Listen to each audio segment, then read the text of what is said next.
नमस्ते दोस्तों, आपका स्वागत है आपके चैनल अनिल पाल रियल एस्टेट कंसल्टेंट पे। दोस्तों आज मैं आपको एक ऐसे शख्स से मिलाने जा रहा हूं जिन्होंने हजारों लोगों की मदद की उनके सपने को घर के पूरा करने में, और इन्होंने जो लोग प्रॉपर्टीज के धोखेधड़ी में फंस चुके थे उससे भी बाहर निकालने में इन्होंने काफी मदद की है, जिनका नाम है सोपाल सिंह राठौड़ सर। सर, मैं हमारे व्यूअर जानना चाहते हैं कि आपकी रियल एस्टेट में जर्नी किस तरीके से स्टार्ट हुई और क्या स्ट्रगल आपने फेस किया।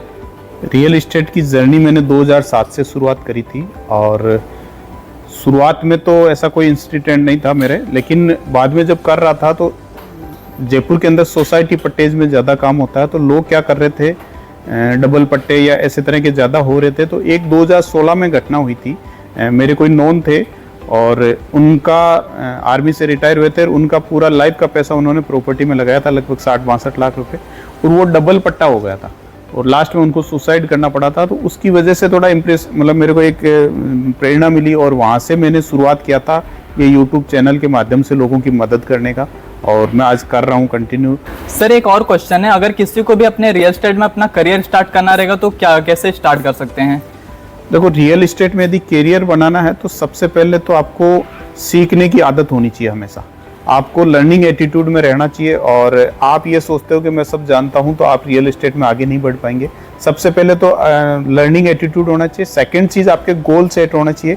आपको पहले 1 साल में क्या चाहिए, फिर 5 साल में क्या चाहिए, 10 साल में क्या चाहिए। लंबा यदि विजन है तो रियल एस्टेट में काम करना चाहिए, और सीखने की आदत रखेंगे तो आप रियल एस्टेट में बड़ा काम कर सकते हैं। सर, मैंने ऐसे काफी लोगों को देखा हूँ जो जिनकी तो 8, 9, 10 साल हो जाते हैं रियल एस्टेट में, लेकिन वैसे पड़े रहते हैं। क्या रीजन होता है उसमें? देखो, रीजन अनिल जी यही होता है कि लोग क्या है, काम नहीं करते हैं। नौकरी जाते हैं तो नौकरी के अंदर 9 से 5 काम कर लेंगे, लेकिन जहाँ कोई बॉस नहीं होता है, टारगेट नहीं होता है, तो वहाँ आदमी क्या करता है, काम नहीं करता है। कभी 1 दिन में जाता है, कभी 2 दिन में जाता है, मतलब जाता ही नहीं है। तो जहाँ कोई भी काम को अपन कंटिन्यूसली नहीं करेंगे तब तक अपन आगे नहीं बढ़ते हैं। रियल एस्टेट में 10 साल से 15 साल से जो लोग काम कर रहे हैं और उनके पास पैसा नहीं बन रहा है, उसका सबसे बड़ा कारण यही है कि एक तो सीखने की आदत नहीं है, दूसरा काम को एज ए नौकरी की तरह नहीं करते। नौकरी में आदमी सुबह 9 बजे चला जाता है, शाम को 5 बजे आ जाता है, लेकिन जब खुद बिजनेस होता है, बिजनेस के अंदर यदि समय नहीं देता है तो रिजल्ट नहीं आएगा। तो सर, मैंने आपको कई सालों से देखा हूँ कि नोटिस कर रहा हूँ कि आप समय के साथ साथ अपने आप को परिवर्तन करते रहते हैं। आप अपने नॉलेज को किधर पे और कैसे बढ़ाते रहते हैं, मैं जान सकता हूँ? मैं यदि नॉलेज की बात करूं तो मैं सीखने के लिए पैसे खर्च करता रहता हूं। सेकंड चीज, मेरे को 2-3 लीडर्स ने बताया था कि आप जिंदगी में जितना भी कमा रहे हैं उसका आपको 10% आपको सीखने पे खर्च करना चाहिए, और मेरा हर साल का वो बजट फिक्स रहता है। मैं ट्रेनिंग्स में, मीटिंग्स में जाता हूं और पैसे दे के जाता हूं। इसके अलावा बुक्स में काफ़ी पढ़ता हूं, डेली मेरी बुक पढ़ने की आदत है। इसके अलावा मॉर्निंग के अंदर भी मैं कुछ ना कुछ एक्टिविटीज़ करता रहता हूं, या जैसे कुछ कमांडो ट्रेनिंग है या उस तरह की मैं करता रहता हूं। तो उस वजह से मैं सीखने की आदत हमेशा कर रखी है, और लीडर से सीखता हूं। सेकंड, मैं जिस आदमी से भी सीख सकता हूं उससे सीखता हूं। ज़्यादातर जो न्यू जनरेशन है, आजकल के नए बच्चे हैं, उनसे सीखने को बहुत सारी चीज़ें मिलती है। उनको डिजिटल या कंप्यूटर का, मोबाइल का, इनका नॉलेज ज़्यादा होता है, तो उन लोगों से भी मैं सीखता हूँ। और सर, एक और क्वेश्चन है कि जो लोग अभी आपने बताया आपके फ्रेंड जो है उनके साथ धोखेधड़ी हो गया था रियल एस्टेट में, अगर यही मैं आपसे पूछना चाहता हूँ कि जो रियल एस्टेट में इन्वेस्ट करते हैं उनको किन किन कारणों का ध्यान दे रखना चाहिए?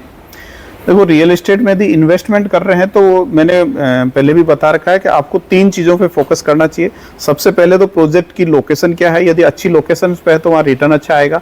सेकंड चीज़ आती है लीगलिटी, मतलब वो प्रॉपर लीगल है कि नहीं, उसमें कहीं कमी तो नहीं है, कहीं अप्रूव्ड नहीं है, नॉन अप्रूव्ड है। और थर्ड जो चीज़ आती है वो डेवलपमेंट। कहीं भी इन्वेस्टमेंट कर रहे हैं, चाहे आप रेजिडेंस के लिए ले रहे हैं, घर बनाने के लिए ले रहे हैं, तो इन 3 पॉइंट पे आपको हमेशा ध्यान रखना चाहिए। सबसे पहला लोकेशन, दूसरा हो गया लीगलिटी, और तीसरा पॉइंट हो गया डेवलपमेंट। यदि डेवलपमेंट होता है तो उस प्रोजेक्ट की ग्रोथ आती है। और सर, जो रियल एस्टेट में हम लोग को बैंक से लोन लेना चाहिए या फिर किसी अदर स्कीम्स पे ध्यान रखना चाहिए?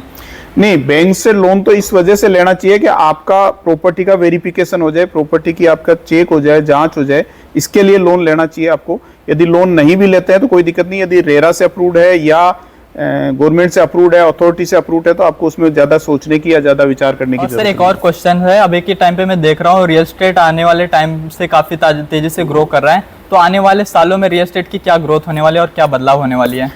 रियल एस्टेट में बहुत ज्यादा चेंज होने वाला है, क्योंकि दिनों दिन जनसंख्या बढ़ रही है, उसके हिसाब से रहने के लिए हर आदमी को घर चाहिए। शहरों में, गाँवों में, हर जगह रियल एस्टेट का काम बढ़ रहा है।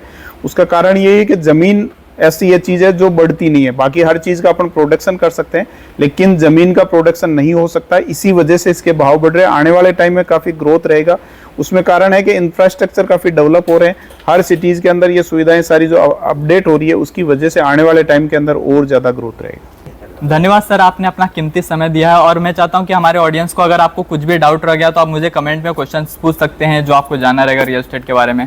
थैंक यू, बहुत बहुत धन्यवाद।